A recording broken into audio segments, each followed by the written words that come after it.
नमस्कार मित्रांनो, शेतकरी या यूट्यूब चॅनलवर आपलं सहर्ष स्वागत आहे. करमाळा तालुक्यातील वाशिंबे येथील उच्च शिक्षित शेतकरी विजय नामदेव जगदाळे व पत्नी प्रियंका विजय जगदाळे या दाम्पत्यानं जिद्द, चिकाटी व मेहनतीच्या जोरावर 1.5 एकर तैवान पिंक पेरू लागवडीतून पहिल्याच वर्षी 24,20,000 रुपयांचे उत्पादन घेतले आहे.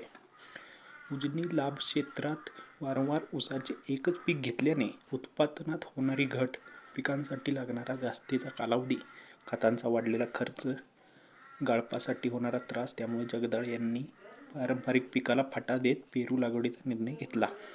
मार्च 2023 मध्ये तैना पिंक या जातीच्या 1550 रोपांची 1.5 एकर क्षेत्रावर 2 ओळीत 8 फूट व 2 रोपांत 5 फूट अंतर ठेवून शेणखत व रासायनिक खत वापर करून लागवड केली. लागवडीपासून विक्रीपर्यंत 5,50,000 रुपये खर्च आला.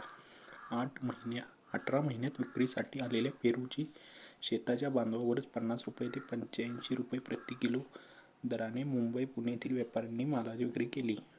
एकूण 36 टन मालाच्या विक्रीतून 24,20,000 रुपयांचे उत्पन्न मिळाले आहे. रोगांपासून पेरूचे संरक्षण करण्यासाठी क्रॉप कव्हर व प्लॅस्टिक बॅगचा वापर केला, त्यामुळे गुणवत्ता व दर्जा चांगला राखण्यात यश मिळाले आहे.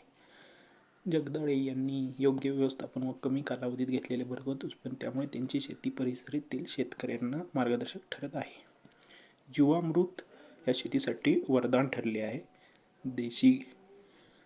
देशी गाईचे शेण, गोमूत्र, गूळ, कडधान्याचे पीठ यांचे प्रमाणानुसार व्यवस्थित मिश्रण करून वस्त्रवाळ करून दर 8 दिवसाला ठिबकाच्या साहाय्याने झाडांना दिले. 1.5 एकर बागेला 6 टेलर शेणखताचा वापर केला. जीवामृतामुळे जमिनीतील सूक्ष्मजीवाणूंची संख्या, सेंद्रिय कर्ब जमिनीतील कार्बन वाढवण्यास मदत झाली. त्यामुळे झाडांची रोगप्रतिकारक शक्ती वाढून झाडांची योग्य वाढ, फुलांचे प्रमाण व पर्यायाने उत्पादनात वाढ झाली.